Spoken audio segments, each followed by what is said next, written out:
OC-7, Declaration of No Confidence in Police Chief Harold Medina. I move approval. It's been moved and seconded by Councilor Champagne. Councilor Sanchez. Yes, I was just wondering if there was anyone signed up to speak. So basically, all I want to do is just talk for a minute. And the reason I want to talk is because when I decided to become a city councilor, I came in because I saw a change, saw a major change in my city. The city went from being a pretty decent place to live, starting to go downhill, starting to change, starting to have issues with drugs, starting to have issues with hiring police officers, starting to have issues that had to do with the safety and the security of our families. And so I decided that it's time to run for city council to make a change. I think it's something that really, really, really affected me, affected my heart, and I wanted to do something to help. Right after I made that decision, 4 officers were shot on duty, and there was only 4 officers in that area command at the time. Those officers did not have backup. They did not have anybody, another officer to call out to, another officer to come assist. They were on their own, And that right there made me realize that we needed to do something different in our city. You know, in our city, we have, as leadership in our city, we have 3 choices, right? And that's to move forward, stay the same, or fall back. And what I've been seeing is our city has been constantly falling backwards. We're not even same old Albuquerque anymore. To me, this is a simple vote. It's a simple vote about common sense, logic, transparency, integrity, and leadership.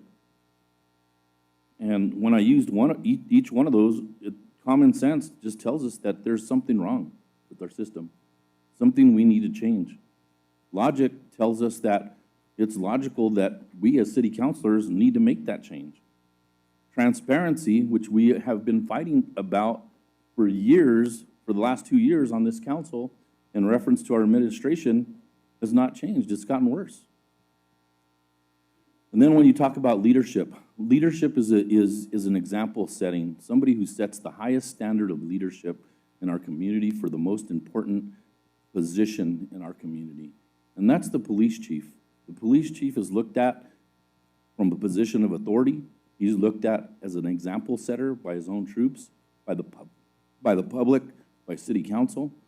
You know, if you evaluate a police chief when you're sitting up here on the dais, and which I have been able to do, I look at it and I say, we're still falling backwards as a city.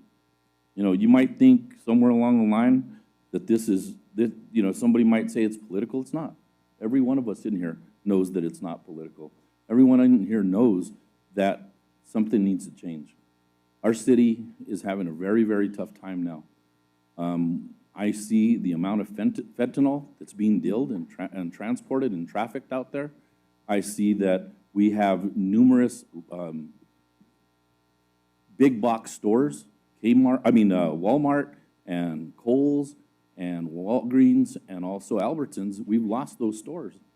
And we've lost those stores during my administration. That means we're to blame up here too, as councilors. Why are we not taking care of the public and watching what's going on? I bring 28 years of city employment as a police officer and now as a city councilor. Institutional knowledge. I've been around this place for a long time.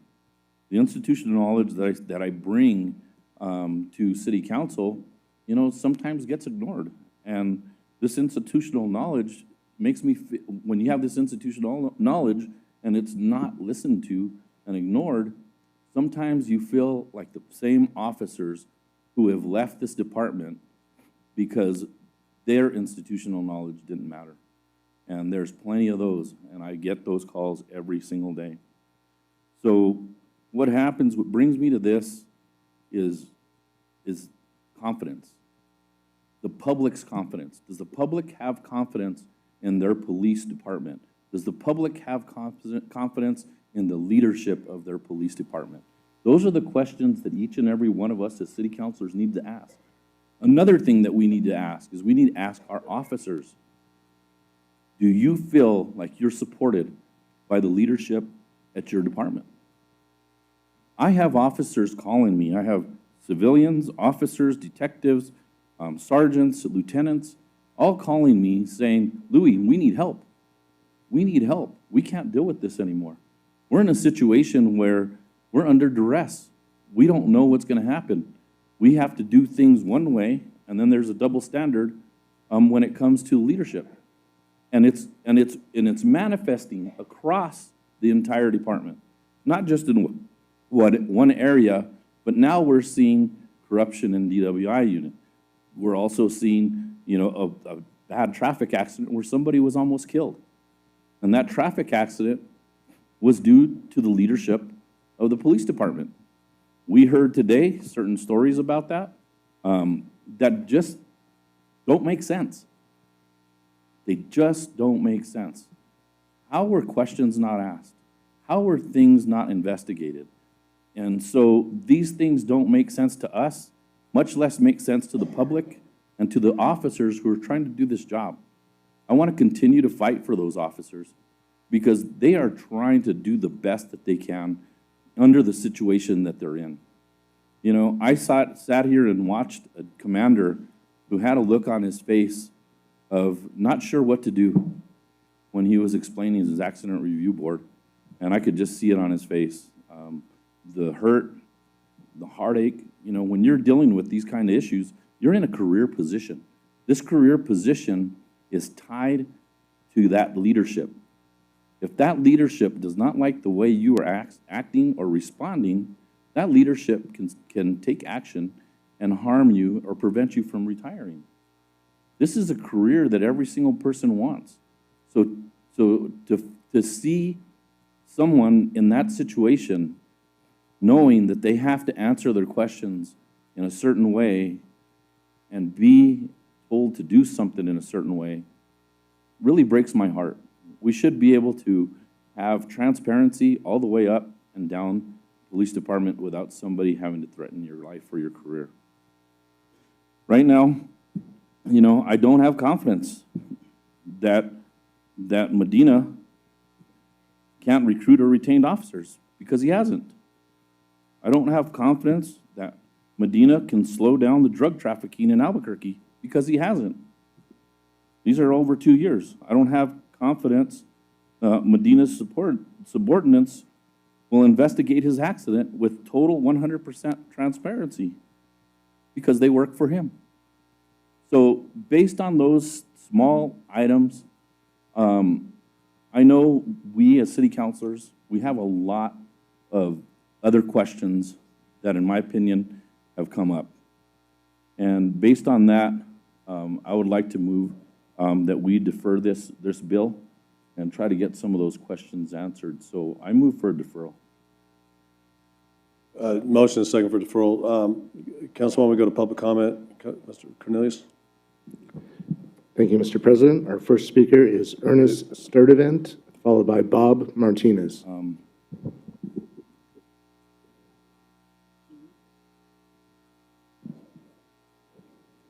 Bob Martinez, followed by Jessica Morning.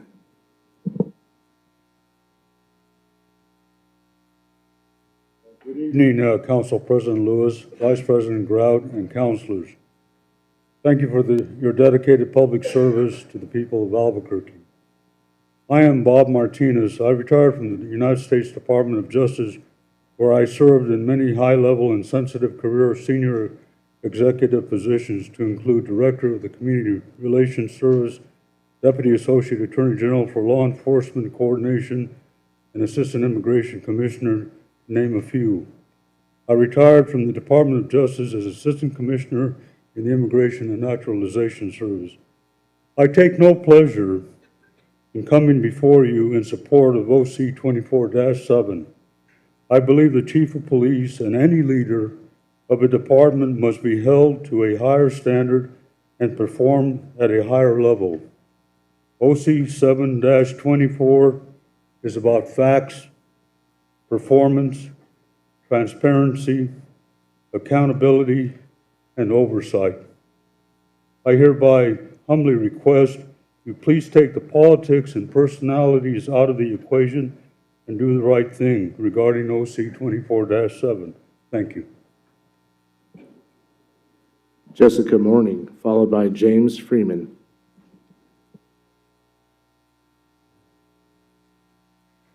Thank you, Council President Lewis, Vice President Grout, and council members.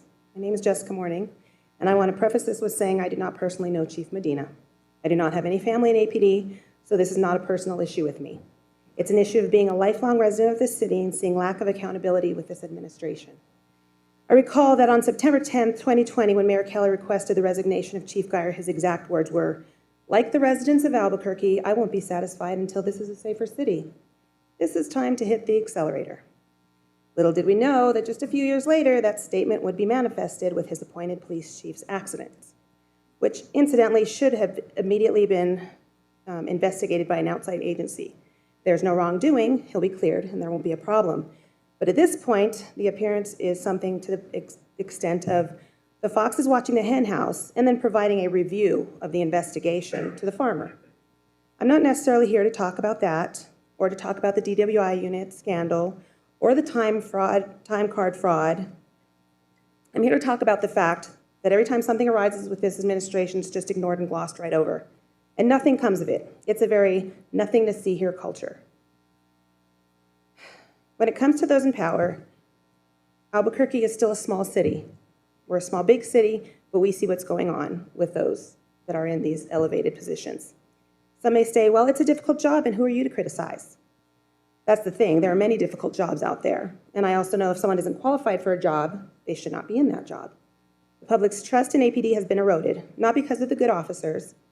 No, they're just collateral damage to what the department has become. We're not safer, and we don't expect to be at this point if the status quo continues. Medina is not an elected official, so we the citizens don't have the ability to terminate his employment. You, however, are elected, and you do have the power to do the will of the people. The question is, will you listen to your constituents want what we want, or do we wait for the next big thing? I respectfully ask for you to vote no confidence on this chief. Thank you. James Freeman.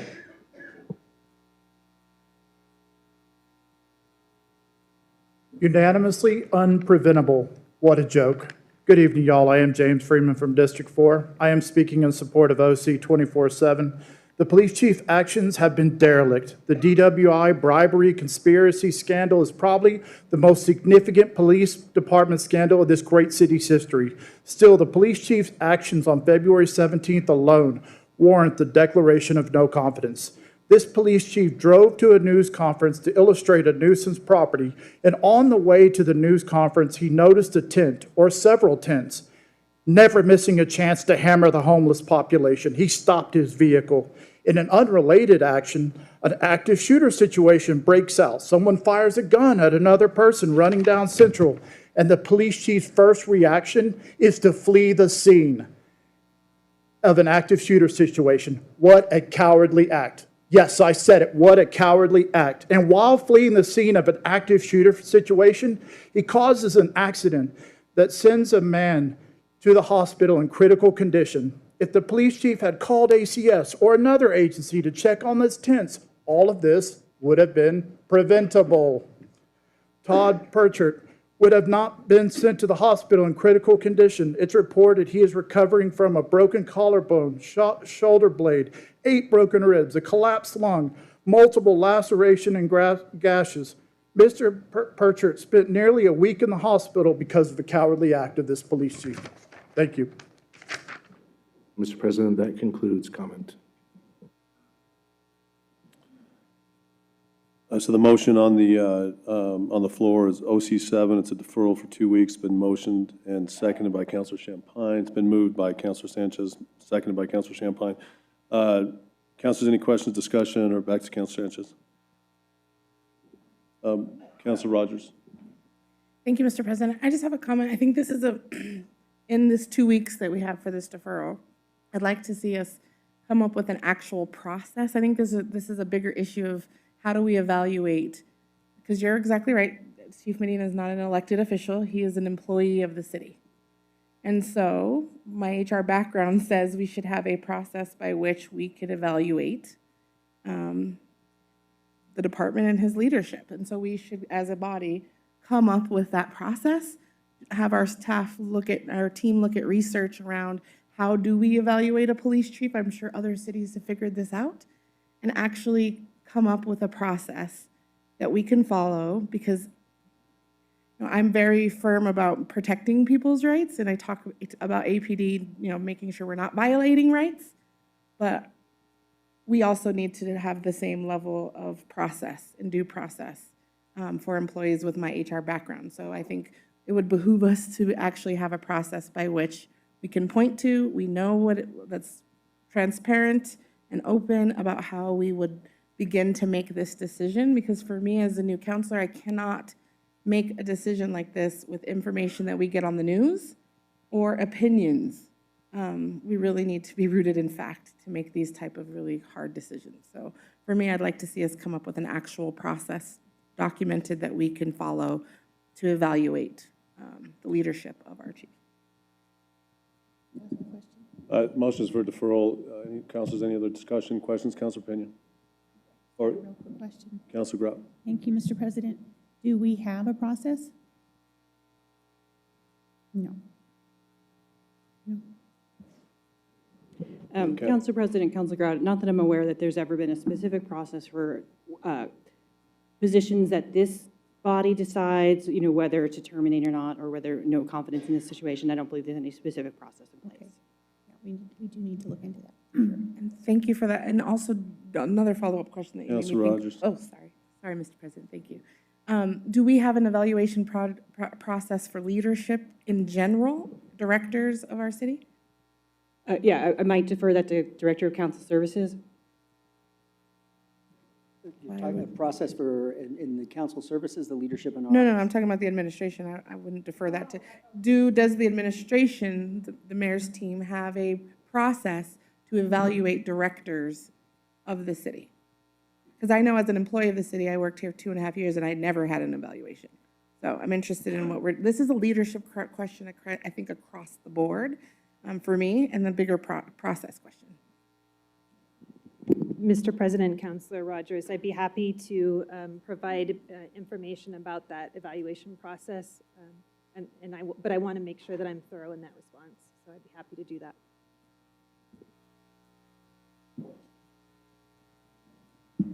Councilor Pena?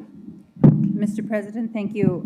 I won't be supporting the deferral. I think we should just vote this up or down this evening. I think that it's been well, I guess, first of all, I want to start out by, just sending my thoughts and prayers. I understand he's doing much better, but to the gentleman that was hit, Mr. Pritchard, that was hit. And then, we've had some people talking for public comment about an accident where somebody, they lost the life of one of their children. So, I know these matters are so sensitive and so important. I guess my questioning around this is, I've been just listening to everything and just hearing everything like Councilor Rogers said on the news or through other information or, and so this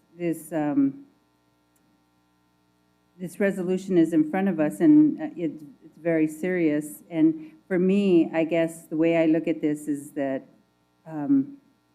when we're making these kind of decisions and we're looking at what's happened or not happened, I really feel that like the due process has to happen for people in terms of, because right now I feel like what we're doing is we're making a decision based on public outcry, public comment, not really based in facts, right? So, waiting for all the investigations to come through and for things to be determined. And we go back to the investigation with the DWI. In this resolution, it just says a federal investigation into multiple APD officers has resulted in dismissal of well, this whereas, I don't know where this whereas is taking us, because we don't know what the outcome of the federal investigation, we don't know what role the chief of police played in this investigation, whether he was an integral part of it or was he not, right? Because I feel that if he was an integral part of helping in this investigation,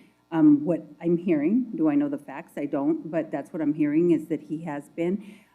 This isn't related to this resolution. He may well be somebody who really helped to, we talk about corruption in the city of Albuquerque, and we really want somebody to come in and address the corruption and issues that we have with crime in the city of Albuquerque. And here we have this investigation, which is terrible, right? But it's been discovered, and we're moving towards finalizing this investigation and finding out what's really happened. So, I'm looking forward to the results of that. And then we have, a whereas in here that says investigation appears to show unchecked corruption. Again, this whereas, and I guess maybe I can ask the city attorney this, is that some of these whereases is when this resolution was being developed, or maybe I can ask our staff from council services, whoever feels like they want to answer. Some of these questions seem as though they're very subjective, right? They're not based in facts. So I don't know who prepared it, or if you can kind of address that with me, because when we have these resolutions in front of us, and even though the whereases are just kind of declarations, it really puts out there for the public that this is true, right? And then it says, whereas these allegations of widespread corrupt actions by APD officers undermine the confidence of the community, which it does. It does. It's very scary to think that the people that are enforcing the laws are doing some of these crimes. But again, I'd like to hear at the end of this investigation, what role did our chief play in this? Did he help to uncover this corruption? If he did, that's awesome. If he didn't, then I think this resolution is necessary, right? And then it says profound lack of leadership. I know our city has a lot of issues, a lot of hurdles that we have to overcome. Some of the work that I've seen come out of this chief have been some successes that I'm very proud of. We talk about the PRT teams, our proactive response teams. Those were developed a few years back, and I know these teams are actually getting, I think one of them just heard that they're getting an award for doing some outstanding work, and these were created out of this chief, and it was a way to tackle problems that outside of just being a B officer, to really look and focus at tackling problem areas in our city. So so when it says profound lack of leadership, it's just hard for me to really absorb what that means, whether this is just subjective responses. And I'm going to go into having the staff or the city attorney answer this question. And then Medina's mismanagement of the Albuquerque Police Department. I don't know where the facts in that are. So if it states here in the resolution the facts behind his mismanagement, then we have some serious concerns. And then well, I'll stop there. But if our council legal, our city legal can answer, are some of these comments subjective? What do we do when we're putting these resolutions together, when we're having these whereases? And then, if we also, the final thing is that if we vote for a vote of no confidence in our chief of police, and then we say that we demand that he appear back, I mean, it just seems as though that's something that we should have had him appear beforehand. But, so my question is subjective, all these whereases, where are the facts in these whereases? And then also, I question, we're really getting into some really deep HR questions, and that is concerning to me because, just bringing an employee of the city of Albuquerque up in front of this dais to be in front of 9 people to really scrutinize their work kind of scares me. So I'd like kind of some answers to those 2 things. Go to our staff. Council President, Councilor Pena, to your first question as to what city council staff did.